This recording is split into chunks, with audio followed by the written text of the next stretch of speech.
안녕하세요. 오늘도 사연살롱을 찾아주셔서 감사합니다. 저는 40대 후반의 여성이에요.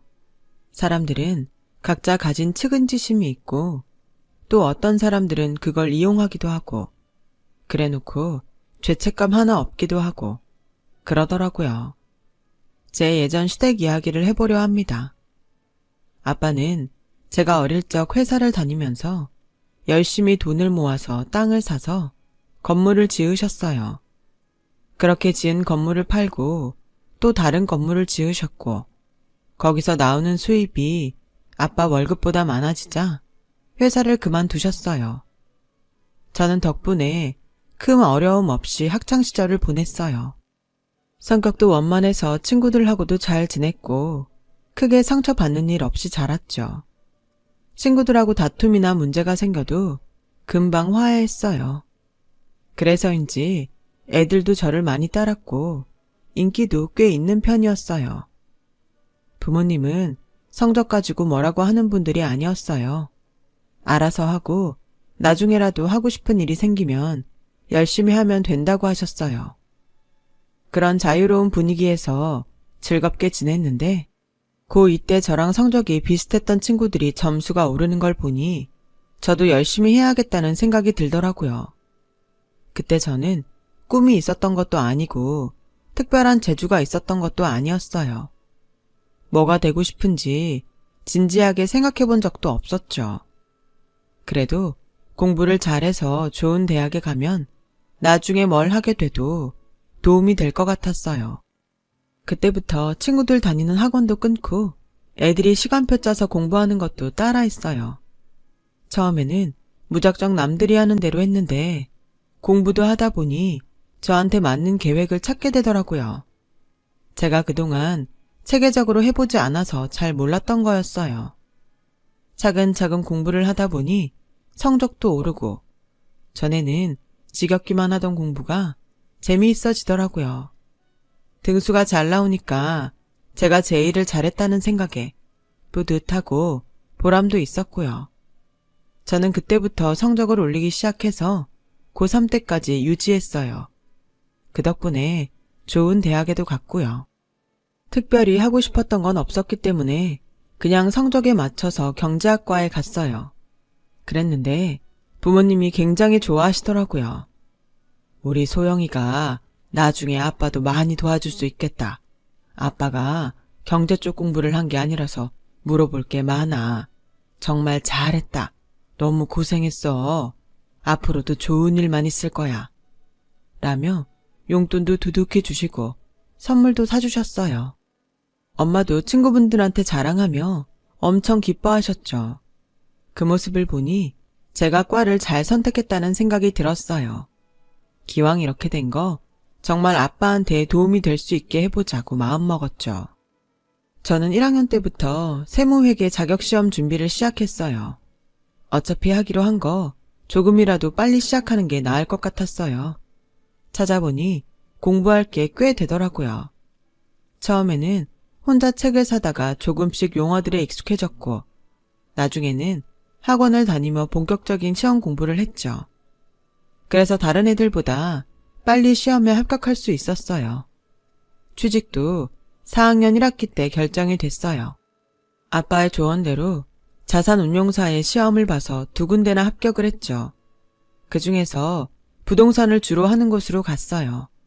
그게 아빠한테 더 도움이 될 수 있다고 생각했습니다. 처음에야 모든 일이 그렇듯이 쉽지 않았어요.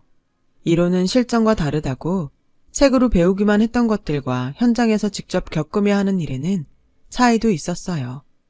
저한테 시험 공부를 하고 합격하는 건 쉬운 일이었지만 현장에 익숙해지는 건 어려웠어요. 엄마, 회사 일이 생각하고 다르네. 내 적성이랑 너무 안 맞는 것 같아. 회사 가는 게 너무 고역이야. 그래도 아직 시작한 지 얼마 안 됐으니까 좀 더 해보자. 결국 저는 1년이 안 돼서 회사를 그만두게 됐어요. 아빠한테는 너무 미안해서 고개를 들 수가 없더군요. 아빠도 저한테 실망을 하신 건지 전과는 다르게 저를 대하는 게 서먹해지셨어요. 제가 풀이 죽어있자 엄마는 괜찮다며 위로를 하셨죠. 아빠도 지금 여러 가지로 신경 쓸 게 많아서 그러셔. 안 맞으면 그만둘 수도 있는 거지 뭘 그래. 언제 엄마랑 아빠가 너한테 공부나 직업 강요했어? 아빠도 기왕이면 그런 일 하는 게 어떠냐고 하신 거지. 네가 꼭 부동산 자산운용을 해야 된다는 뜻 아니었어. 라고 하셨지만 그래도 마음이 불편해서 얼른 다른 일자리를 알아봤어요. 하지만 회사 일 하는데 트라우마가 생겼던 건지 일반 기업에 원서를 넣는 게 두렵더라고요. 그래서 학원에서 회계 업무 강의를 하기로 했어요.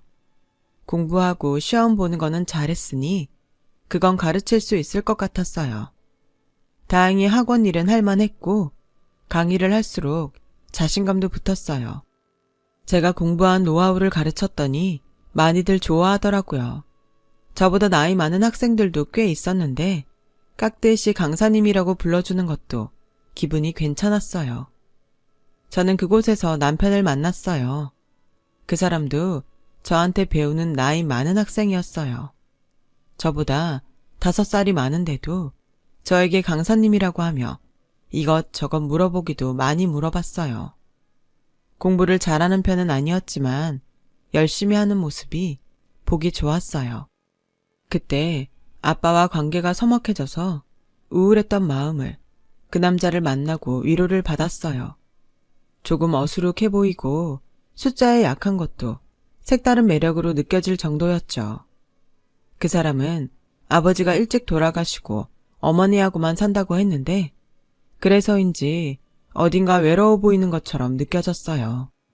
난 아버지 돌아가시고 어렵게 자라서 고등학교 때도 학원도 못 다녀보고 맛있는 것도 잘 못 먹고 대학 다니면서도 애들이랑 여행도 못 가보고 살았어. 그래서 소영이 너처럼 산 애들 보면 괜히 기죽고 그래. 아니에요. 저도 공부한다고 여행 별로 못 갔어요. 기죽을 거 없어요. 그만큼 열심히 살았잖아요. 앞으로 저랑 여행도 다니고 하고 싶은 거 다 해요. 너무 짠한 모습에 저는 제가 가진 걸 다 내어줘서라도 뭐든 해주고 싶었어요. 저는 그 남자한테 푹 빠져서 결혼까지 약속하게 됐어요. 제가 결혼할 사람이 있다고 하니 집에서는 많이 놀랐죠. 사귀는 사람이 있으면 진작에 말이라도 하지. 엄마는 네가 만나는 사람 없는 줄 알고 여기저기 선자리도 물어봤단 말이야. 그래도 뭐 네가 좋다면 우리가 뭐라고 하겠냐. 아빤 너만 잘 살면 그걸로 됐다. 저는 남자가 작은 회사를 다니면서 시험 준비를 하는 중이라 부모님이 혹시라도 반대하실까봐 걱정을 했는데 별 말씀 안 하셔서 한시름 놓았어요. 대학 진학 때 제 결정을 믿어주셨던 것처럼 한결같으셨죠. 남자가 홀어머니 밑에서 자란 것도 뭐라고 하지 않으셨어요. 친구들이 상대가 한쪽 부모만 있거나 혼자 사는 사람이면 집에서 반대한다고들 해서 걱정했었거든요. 저희 부모님이 마음이 넓으셔서 참 다행이라고 생각했습니다. 그렇게 결혼 준비는 순조롭게 진행됐고 어느 좋은 봄날에 저와 남자는 결혼식을 올렸어요. 그런데 신혼여행에서 돌아와서 시댁에 인사를 갔더니 시어머니랑 웬 모르는 남자가 같이 있는 거였어요. 왔어? 안 그래도 언제 오나 하고 있었다. 네가 제 와이프구나.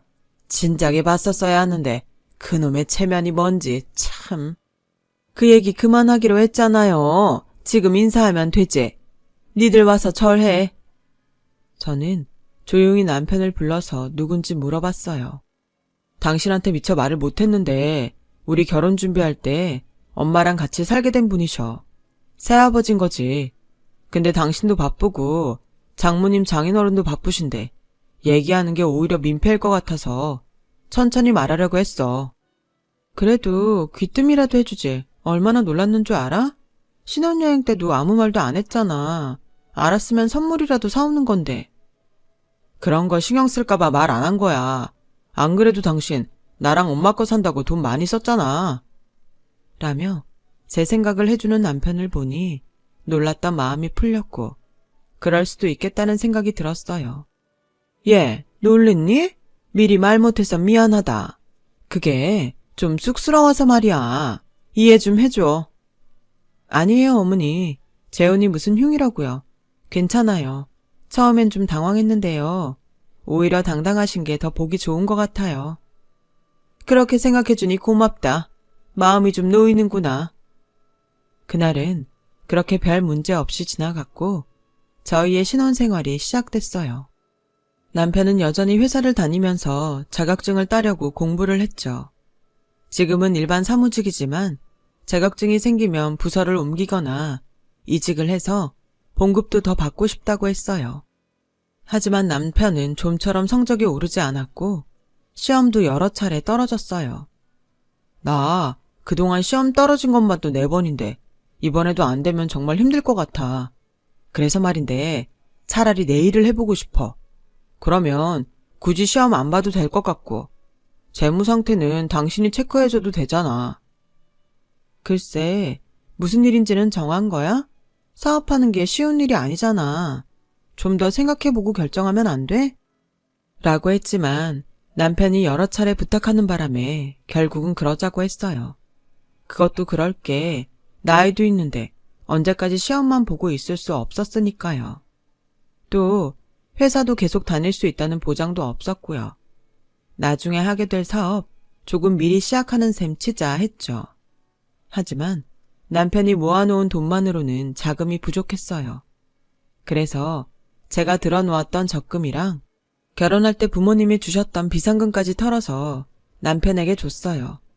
남편은 너무 고마워했고 대학가에 PC방을 열었어요. 처음에는 손님들도 많이 왔고 제법 잘 됐어요. 하지만 주변에 PC방이 하나 둘 생기고 어느 정도 시간이 지나니 더 이상 수입이 늘지 않더군요.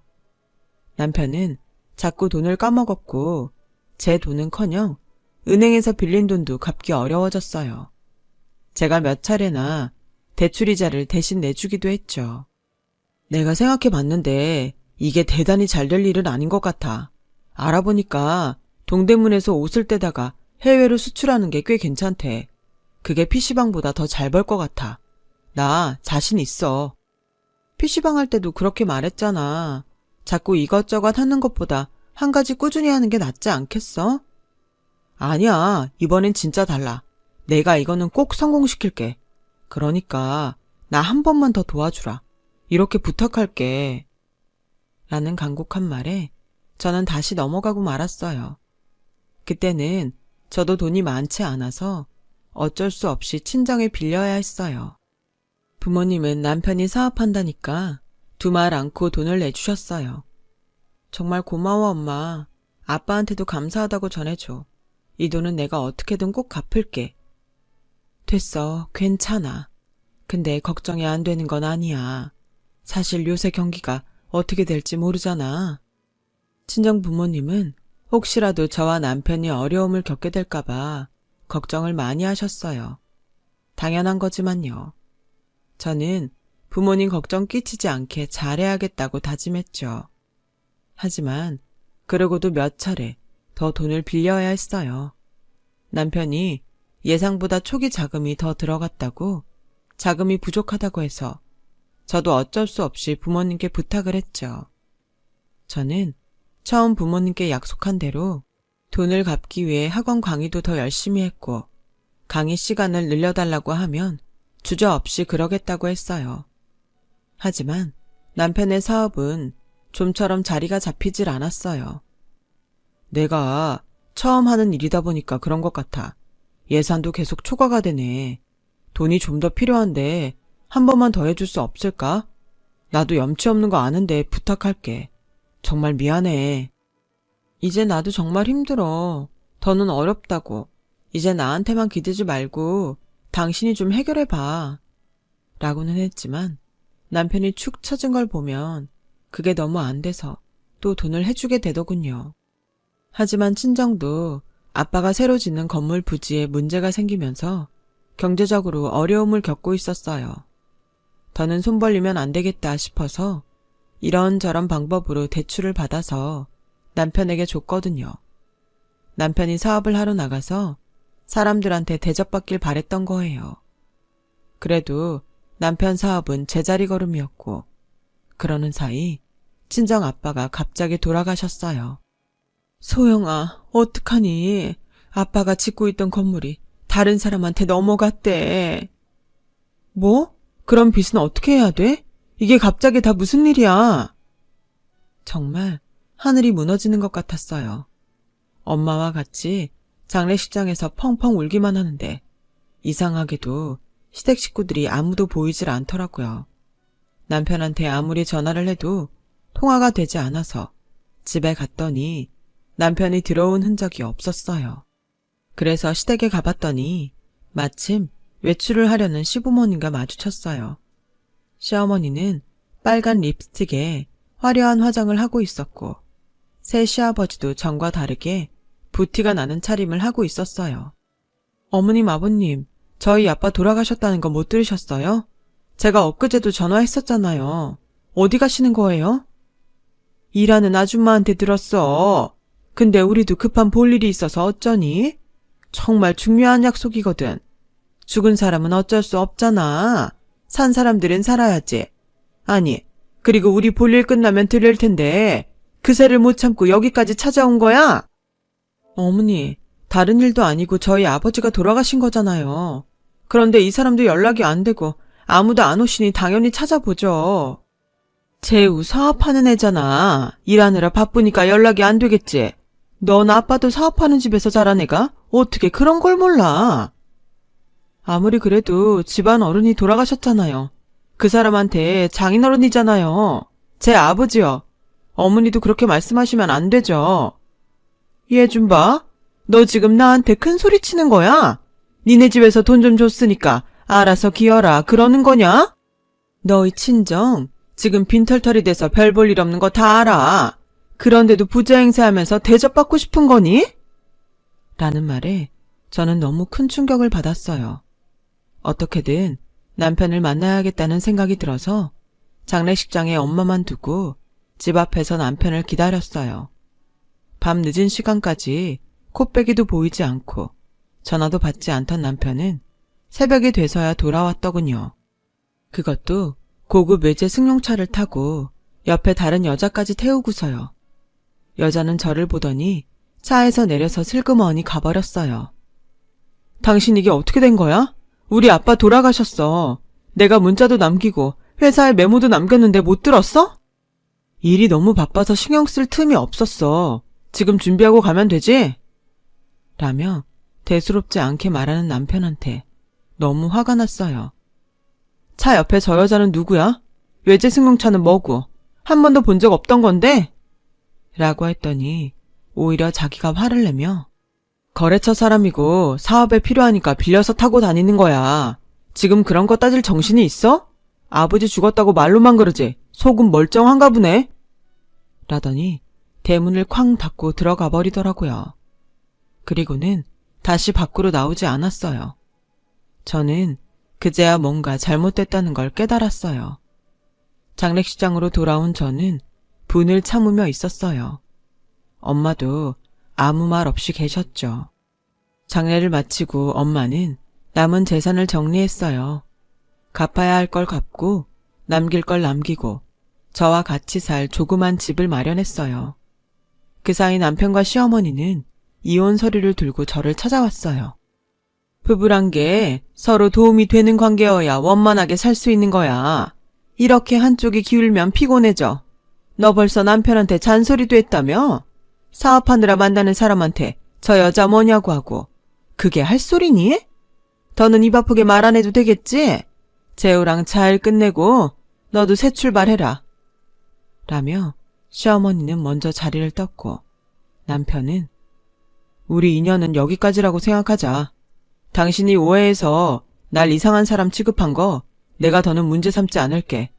그걸로 고소할 수도 있는데 아버지도 돌아가신 마당에 그렇게 하고 싶진 않아. 라면서 1,000만 원이 든 봉투를 주더라고요. 저는 너무 기가 막혔어요. 이게 뭐야? 그동안 당신이 사업한다면서 우리 집에서 가져간 돈이 얼만데 이건 아니지. 돈 다 돌려줘. 증거 있어? 내가 당신 집에서 돈 갖다 쓴 증거 있냐고. 그러고 보니 돈은 늘 제가 가서 현금으로 받아다가 남편에게 전해줬어요. 대출 받을 때도 제 일 때문이라고 했으니 어디에도 증거가 없었죠. 저는 그제야 완전히 속았다는 걸 깨달았어요. 사람 잘 믿는 걸 이렇게 악용하는구나 하고 속으로 탄식을 했지만 소용없는 일이었어요. 남편은 제가 가만히 앉아있기만 하자 봉투를 제 얼굴에 던지더니 잘 지내라는 말도 없이 가버렸어요. 집에서는 엄마가 속상해 하실까봐 울지도 못했죠. 그대로 있다가는 화병이 생길 것 같아서 여관방을 하루 빌려서 밤새 통곡을 하며 울었어요.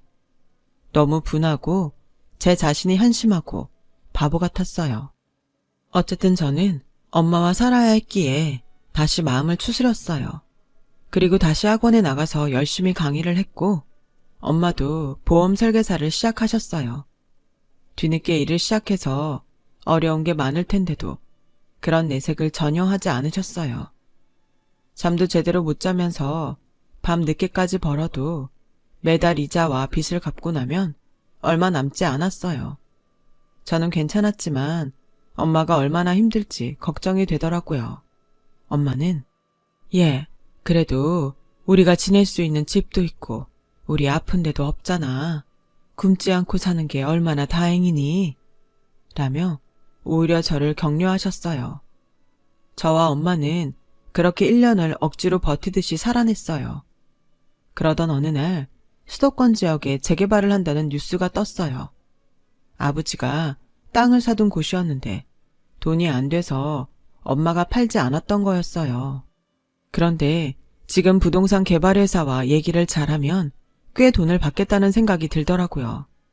저는 이전에 일했던 회사에도 그 부지에 대한 정보를 알아보고 여기저기 부동산에 발품을 팔며 얼마까지 받을 수 있는지 시세를 살펴봤어요. 그러다가 제가 일할 때 팀장으로 있던 분과 연결이 됐어요. 마침 잘 됐어. 내가 지금 있는 회사에서 거기를 알아보고 있던 중이야. 저는 그분 말을 검증하기 위해 여러 군데를 통해서 정보를 받았어요. 정말 팀장님 말대로 그 회사가 부지를 매입하려고 알아보고 있더라고요. 엄마는 그 회사에 땅과 건물을 넘기면서 100억에 가까운 돈을 받았어요. 아빠가 마지막까지 우리 잘 살라고 큰 선물을 주고 가셨네. 그걸 우리 딸이 똑똑하게 처리했고. 고맙다, 소영아. 내가 뭘 했다고. 나 때문에 그동안 돈 뜯긴 게 얼만데. 그거 생각하면 너무 미안해 죽겠어. 네가 나쁜 거 아니야. 속인 것들이 나쁜 거지. 정말 고생 많았다. 아니야, 엄마. 그동안 잘 버텨줘서 고마워. 라며 엄마와 부둥켜 안고 펑펑 울었어요. 저희는 빚을 모두 청산하고 서울에 건물을 한 채 마련했어요. 집도 평수를 넓혀서 이사를 갔고요. 저는 팀장님의 조언을 받아서 다른 개발지에 투자도 조금 했어요. 그렇게 저희 집은 안정을 되찾았고 엄마는 일을 관두고 푹 쉬면서 그동안 약해졌던 몸을 추스리셨어요. 그런데 얼마 안 돼서 남편이 저를 찾아왔더라고요. 남편은 저를 보자마자 무릎을 딱 꿇더니 여보, 소영아, 내가 정말 잘못했어. 잠깐 정신이 어떻게 됐나 봐. 진짜 미안해. 나 다시 받아주라, 응? 나 1년 동안 많이 변했어. 그렇게 불쌍한 척하면 무조건 믿고 바보처럼 덥석덥석 받아주던 예전의 내가 아니야.